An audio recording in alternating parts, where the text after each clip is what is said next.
بہت اچھا مشترکہ نظام زندگی بہت اچھا تھا جب ایک دوسرے کے حقوق کا پتہ تھا. اب حقوق کا نہیں پتہ، لہٰذا ادھر سے آگ، ادھر سے آگ، ادھر سے آگ، ادھر سے آگ. میں سر درد کا مریض ہوں، تھوڑی تھکاوٹ ہو شروع ہو جاتا، فاقہ شروع ہو جاتا، تو میں روزے رکھنے کے لیے مری چلا جاتا ہوں کہ بھئی چلو کوئی ٹھنڈک، روزے کا لمبا ہونا اور ٹھنڈک شاید اس کو کچھ وہ بیلنس کر دیتا ہے، تو میں کچھ 3-4 روزے پھر بھی چھوٹ جاتے ہیں لیکن اکثر پورے ہو جاتے ہیں. تو بھربن میں وہاں ایک جگہ میں ٹھہرتا ہوں، تو عصر کے بعد میں تھوڑا بیان کرتا ہوں معاشرت پر. تو پہلی دفعہ جب میں وہاں ٹھہرا تو 8ویں دن امام مسجد کی بیوی آئی ہمارے پاس، میری بیگم کے پاس، کہ جی بیگم صاحب میں نے آپ کا اور مولانا کا شکریہ ادا کرنا ہے کہ آج میری زندگی کا پہلا ہفتہ ہے میرے خامند نے مجھے مارا نہیں. پہلا ہفتہ امام مسجد، امام مصلی پہ کھڑے ہونے والے، کہا پہلا زندگی کا ہفتہ ہے میرے خامند نے مجھے مارا نہیں، ورنہ میری ہر دوسرے دن پٹائی ہوتی تھی. اور 10ویں دن امام صاحب خود آ گئے، کہا مولانا صاحب ہمیں پتہ ہی نہیں تھا زندگی کیسے گزار، ہمارے جو ماحول میں تھا ہم وہی کر رہے تھے. کہ میرے بہنوئی نے میری بہن کی ایک دفعہ ٹانگ توڑی، ایک دفعہ بازو توڑا، اور عالم دین ہے، عالم دین ہے. ہمیں کسی نے یہ بتایا نہیں تھا، ہم نے زندگی میں پہلی دفعہ یہ باتیں آپ کے منہ سے سنی کہ زندگی کیسے گزار. تو فرحان کی زندگی فتوے سے نہیں چلے گی کہ میں مفتی نعیم کا بیٹا ہوں، یہ تو حسن اخلاق سے چلے گی، میٹھے بول سے چلے گی. میرے نبی حضرت عائشہ کو لقمے بنا کے کھلاتے تھے، کوئی اظہار عشق تھا، اللہ کی قسم اظہار تعلیم تھی. سکھایا کہ زندگی گزارنی کیسے. ان کو آٹا گوندھ کے دیتے تھے، چونکہ ابھی شروع میں ان کو آٹا گوندنا نہیں آتا تھا، تو آٹا گوندھ کے دیتے تھے. اور عرب بڑی بڑی بوٹیاں پکاتے تھے، تو حضرت عائشہ بوٹی اٹھا کے ایسے نوچتیں اور پھر رکھ دیتیں. تو اللہ کے نبی بوٹی اٹھا کر جہاں سے حضرت عائشہ نے نوچا ہوتا تھا وہاں سے نوچ کے دکھا کے کھاتے تھے. میرے رب کی قسم اظہار یہ ہمیں تعلیم دی ہے کہ زندگی کیسے گزاریں. پھر بڑے بڑے پیالے ہوتے تھے پانی پینے کے، چھوٹے گلاس نہیں. چھوٹا گلاس تو بخل کی نشانی، اب تو اور چھوٹے ہو گئے کہ کپ کو گلاس بنا دیا. میرے بچپن میں مجھے یاد ہے اتنا بڑا گلاس ہوتا تھا، اور ڈیرے میں جتنے مہمان ہوتے تھے، کچی سڑکیں ہوتی تھیں، مہمان کوئی ہمارے رشتہ دار یا دوست نہیں، راہگیر مسافر ہوتے تھے، ہر مہمان کو دودھ پلایا جاتا تھا رات کو. چونکہ جانور زیادہ ہوتے تھے تو ہمارا اکرام زیادہ سے زیادہ یہی ہوتا تھا، تو ہم سارے مہمانوں کو دودھ پلاتے تھے. تو ایک مہمان آیا ہمارے دادے کا زمانے کا، چاچا لال. اب گلاس چھوٹے ہو چکے ہیں، تو وہ جب نوکر نے دودھ پیش کرنے کے لیے نا آگے بڑھا تو اس نے گلاس دے کر کہنے لگا پتر میں نہیں پیندا. سمجھ رہے ہو پنجابی سمجھ رہے ہو نا؟ پتر میں نہیں پیندا. اسے کہا چاچا کیوں نہیں پینا ہے؟ کہ دو تو ود پیواں تے بے غیرت بنا تے دو نال میرا گزارا کوئی نہیں، لے جا.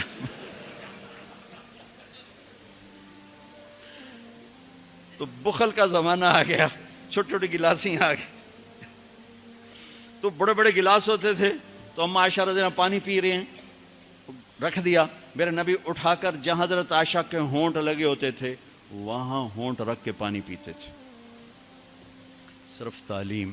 جس ہستی نے اللہ کو آنکھوں سے دیکھ لیا ہو اس کو کسی چیز کی رغبت ہو سکتی ہے؟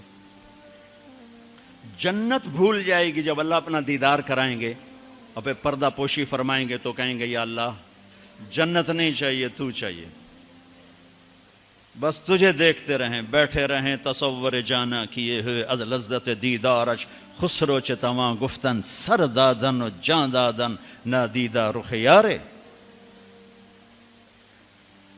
امیر خسرو کہہ رہے ہیں کہ یا اللہ بن دیکھے تیرے لیے لوگ سولیوں پہ چڑھ گئے، آروں سے چر گئے، چھروں سے کٹ گئے. بن دیکھے تیرے عشق میں جب تجھے دیکھیں گے تو کیا حال ہوگا.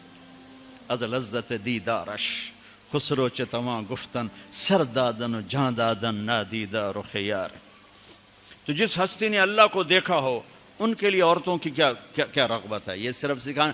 ایک حدیث سنا دے، ما تزوجت وما زوجت الا بوحی من السماء نزل به جبریل. لوگوں میں نے جہاں شادی کی، میں نے جہاں بیٹی دی، پہلے آسمان سے وحی آئی، پھر میں نے قدم اٹھایا.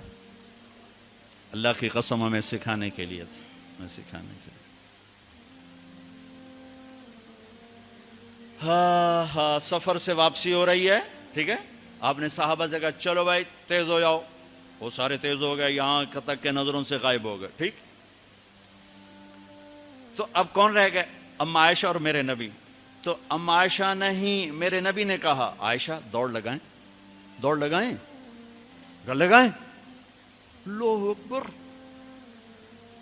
مفتی نعیم کا اتنا بڑا پیٹ، یہ دوڑ لگائے گا بیگم کے ساتھ؟ اور مولانا منظور مینگل کا اس سے بھی بڑا ہو گیا، یہ لگائیں گے؟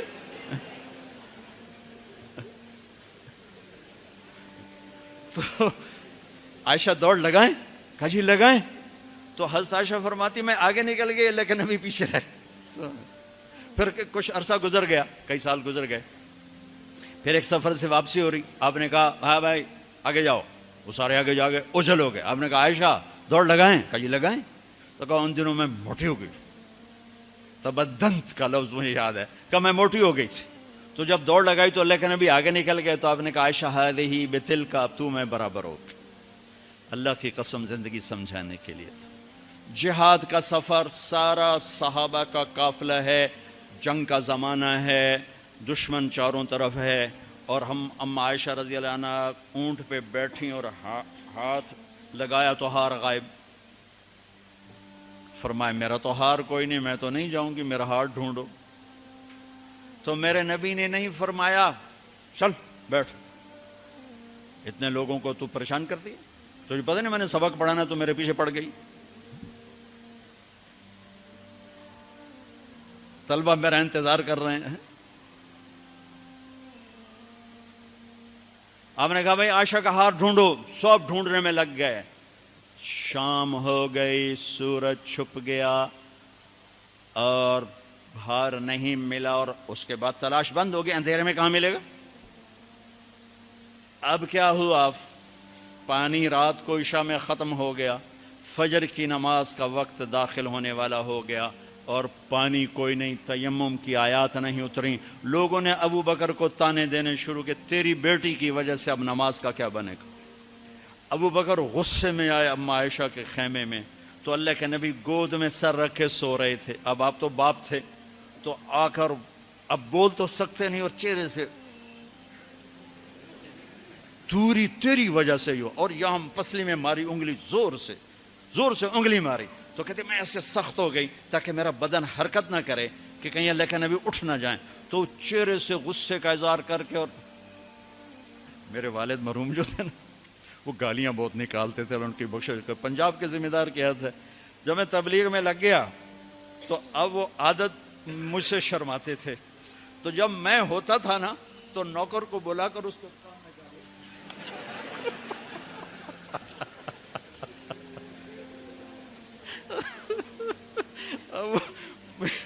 جوانی کی عادت بڑھاپے میں تو جا نہیں سکتی تھی، تو پھر وہ آہستہ آہستہ گالیاں نکال اپنا کوٹا پورا کر لیتے تھے۔ تو ابوبکر صدیق رضی اللہ عنہ میں کہ کہیں بھائی اللہ کا نبی اٹھنے کرتے رہو، انگلی مارتے رہے، تو اللہ نے آیات تیمم اتار دی۔ اس موقع پر تیمم کی آیات پہلی دفعہ 8000 سال میں یہ ہونے لگا ہے۔ بھلا مٹی سے آدمی صاف ہوتا ہے اور گندا ہو جاتا ہے؟ اللہ نے کہا نہیں، فتیمم، چلو تیمم کرو۔ اب سارے صحابہ میں خوشی کی لہر، اور سعد بن عبادہ کہنے لگے اے آل ابو بکر، یہ پہلی تو نعمت نہیں ہے جو تمہارے گھرانے کے طفیل ہمیں ملی ہے، اس سے پہلے بھی بڑی نعمتیں تمہارے گھر کی طفیل ہمیں ملی ہیں۔ اللہ نے تیمم کی آیت اتار دی۔ میرے نبی نے قافلے کو نہیں چلایا، یہاں تک کہ حضرت عائشہ نے کہا اچھا یا رسول اللہ اب چلیں، ہار کو چھوڑیں۔ پھر میرے نبی چلے، اور جب اونٹنی کو اٹھایا تو ہار اس کے نیچے پڑا ہوا تھا، وہ سارا باہر ڈھونڈتے رہے، ہار نیچے چلا گیا تھا گر کر۔ یہ میرے نبی کی زندگی ہے، یہ مینگل صاحب سے کہتا ہوں پڑھائیں، مفتی نعیم سے کہتا ہوں یہ زندگی پڑھائیں، کہ ان کی بیویاں ان کو دعائیں دیں، ان کے ماں باپ ان کو دعا دیں، ان کی اولاد ان کو دعا دے۔ وہ باپ نہیں ہے جس کو دیکھ کے بچے ڈر جائیں، وہ تھانے دار ہے، تھانے دار بیٹھو ہے۔ وہ استاد نہیں جس کو دیکھ کے شاگرد ڈر جائے، وہ تھانے دار ہے۔ وہ خامد نہیں ہے جس کو دیکھ کے بیوی سہم جائے وہ تھانے دار ہے، خامد وہ ہے جس کو دیکھ کے بیوی خوش ہو، باپ وہ ہے جس کو دیکھ کے اولاد خوش ہو، استاد وہ ہے جس کو دیکھ کے شاگرد خوش ہو۔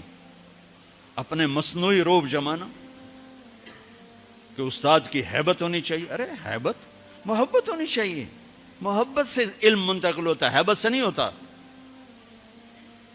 محبت سے جا کر فریکوینسی ملتی ہے، کال ملتی ہے، اور پھر جذبات منتقل ہوتے ہیں۔ تم ہیبت بٹھانے کے چکر میں